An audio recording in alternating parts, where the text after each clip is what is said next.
Today I will show you অনেক ঝটপট এবং কম সময়ের ভিতরে কোরিয়ান রামেন বানানো এবং যেটা কিনা বানাবে আমার লিটল ব্রাদার। যেহেতু এটা ডুরুস এর, এটাতে আলাদা কোনো রামেন সস ছিল না, যার কারণে আলাদাভাবে এই সসটা বানিয়ে নেওয়া লাগছে। Tomato sauce, soya sauce, vinegar. এই যে কি সুন্দর করে আমি ভিডিওতেই বলতেছিলাম যে ভিনেগার।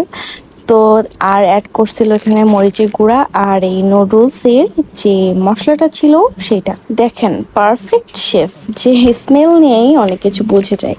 তো সেদিন টোটালি সেই সব কাজ করছিল, সসেস কাটিং থেকে শুরু করে রান্না এবং এভরিথিং। আমি বলবো বাসায় ছোট ভাই কিংবা অন্য কোনো ছেলে মানুষরা যদি রান্না করতে পারে, কিন্তু এটা কিন্তু আসলেই একটু অন্যরকম হয় এবং ছেলেদের হাতের রান্না কিন্তু আসলেই ভালো হয়। বেশিরভাগই কিন্তু আমরা দেখি মাস্টার শেফগুলো কিন্তু ছেলেরাই হয়। বাসায় এরকম ছোট ভাই থাকলে কাজ করতে দেখলে কি যে একটা